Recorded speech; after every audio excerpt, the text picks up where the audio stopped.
You're listening to the Thrive Podcast, where every week we dive into a practical, tactical tip to bring you from a life of simply surviving to thriving. It's personal development for the everyday girl who is done with coasting through her days, done with feeling like she's missing out on the deeper meaning of her own life, and done with mediocrity once and for all. Because it's not enough to simply survive. You deserve to thrive. Do you remember the story of Goldilocks and the Three Little Bears? In case you missed it, aka in case you missed childhood, a little girl named Goldilocks stumbled upon a cottage in the woods, which just so happens to be home to a family of 3 bears. Goldilocks decides she should go inside and test out everything in the house, from the 3 bowls of porridge on the table to the 3 chairs, until deciding that Baby Bear's bed was just right for her too. And girlfriend promptly fell asleep in his bed and the bears found her there, and then the story ends. Absurd, I know. This chick went out of her way to walk into someone else's home and try out someone else's things in search of the just right she was searching for. And she didn't even know going into it what that just right would be. Now, by no means am I recommending wandering through the cul-de-sac to test out your neighbor's patio furniture or breaking and entering into the apartment next door.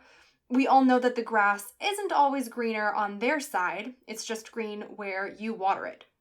We also don't want the cops showing up. But at some point, I think it's worth recognizing and acknowledging that just is truly just right. It's funny, in doing some poking around the internet to prepare for today's episode, I stumbled upon a Wikipedia page, which is how all great research endeavors begin, obviously, that was talking about the Goldilocks principle. Get this. In astrobiology, the Goldilocks zone is the habitable zone around a star. Stephen Hawking said, like Goldilocks, the development of intelligent life requires that planetary temperatures be just right. And there's this thing called the rare earth hypothesis, which uses the Goldilocks principle to say that a planet must be neither too far away from nor too close to a star and galactic center to support life, because either extreme would result in a planet being incapable of supporting life. In communication, it's been proven time and time again that saying just automatically makes you seem less confident and minimizes what you're saying. Ever start an email with "just wondering" or coax a coworker into helping you by saying "it'll just take a minute"? Yeah, you're not alone. But you are doing yourself a total disservice and making yourself seem small, especially when your needs and time are just as important as everyone else's. In economics, whoa, throwback to my freshman year of college, a Goldilocks economy means you've got moderate economic growth and low inflation. It's when you're essentially sitting between a bear and a bull market. And you've also got a thing called Goldilocks pricing, which is a marketing strategy that presents 3 versions of a product to hit different parts of the market: a high-end version, a low-end version, and a middle version. There's even a Goldilocks zone in mathematics, but when I hit the word polynomial, I stopped on that because I had PTSD flashbacks to 12th grade AP calculus. Never again. All this to say, if some of the arguably greatest, smartest minds in human existence can call a shot on life on other planets by saying they're just right, then you can be just right too. So like we were saying, just can truly be just right for this moment, for this season, for whatever reason God set out in the beginning when He called you by name and breathed life in your bones. And whether you believe in God or the universe or some other higher power entirely, the gist still exists. That downplaying your current status disservices the power and opportunity that lies within it. Approximately way too often, I see and hear women downplaying their current space and place as just something. And that's pretty much the inspiration for today's episode. I'm just a stay-at-home mom. I'm just working my little online business. I'm just looking for the next thing in life. All right, let's break this down a second. So you're just a stay-at-home mom. Can we just take a hot sec to acknowledge how freaking hard that actually is? First, you went through the trauma that is childbirth and managed to get another human being out of your own body by some means. Chances are it wasn't pretty, didn't feel good, and left you unable to hold your pee when you laugh or do a jumping jack.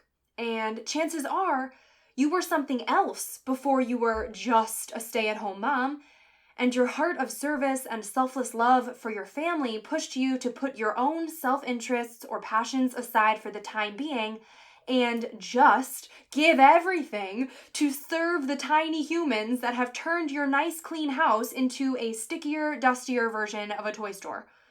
Then you took said tiny human home and managed to keep it alive. This is huge. I don't know about you, but I, for one, can't keep a houseplant alive for anything. I even tried those violets that they say are unkillable, you know the ones? And I did it, folks. I did the impossible. Your girl killed them. So you've got a much more complicated living being under your roof now, and it's still breathing, and you're doing great. That's just amazing, is what that is. Next, all right, so you're just working your little online business? Well, how do you think all businesses start? The founder and CEO of Amazon has a net worth of over $134.5 billion. Did he start there? No. He started a little online bookstore from his garage in the early 90s. And 2+ decades and infinite pivots later, we're all priming everything to our doorsteps the next day before our husbands can see all of the random crap we ordered. So you're just looking for the next thing in life? Guess what? So am I. And so is the next girl and the next chick after her too. We're all looking for what's next sometimes because that's natural and that's human and we're wired to have hope in the future. That ain't a bad thing.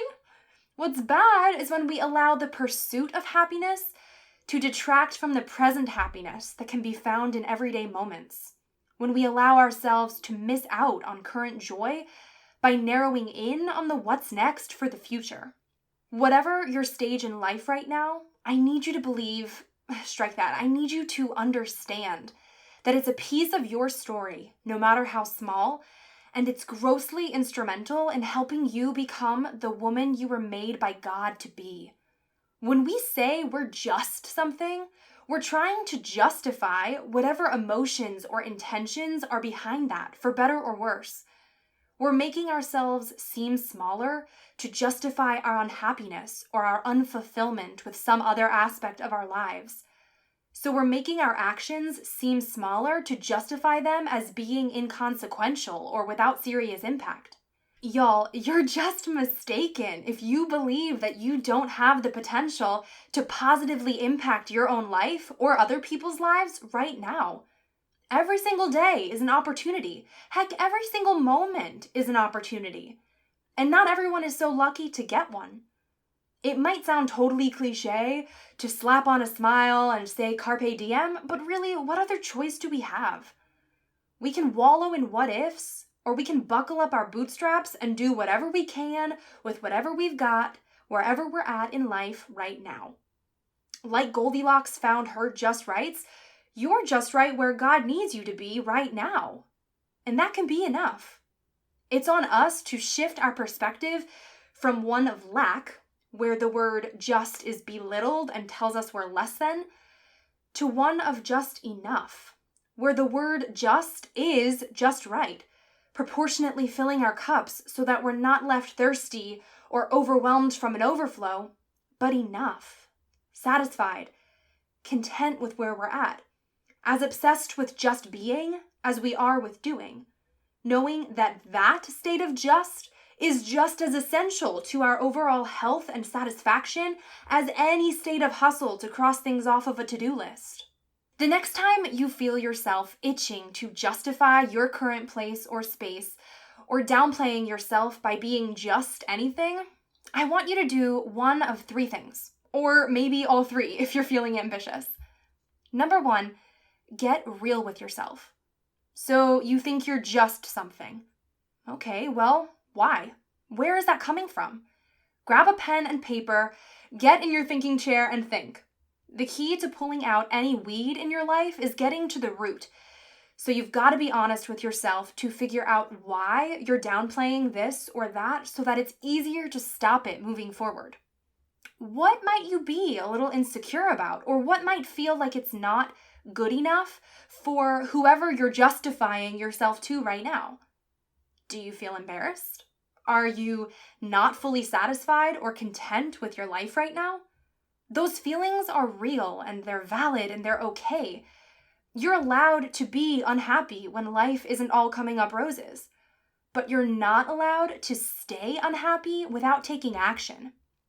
Acknowledge where you are and how you feel, own it, then make a plan to move forward with it or from it. Number 2, imagine it were your best friend and she was talking to you and getting down on herself. Would you let her stay in that place? Or would you hype her the heck up and remind her that she's just awesome? And number 3, just stop. Eliminate it entirely. If you can cut it out cold turkey and be aware of it, like it was a bad tick, like saying or like every other word, awesome. Do that.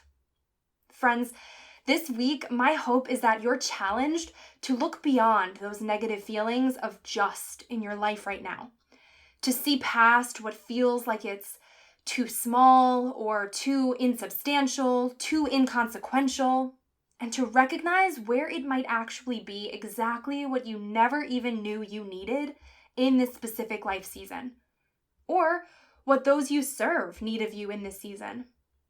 You are just enough and just right exactly where you are. So may your just be just the beginning of your glorious, infinite potential.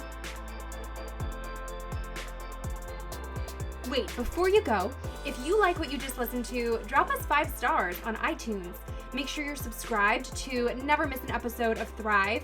And if you're on Instagram, snap a screenshot and share to your story with what episode you're tuning into and tag me at Erica Lagenza with what part resonated with you the most.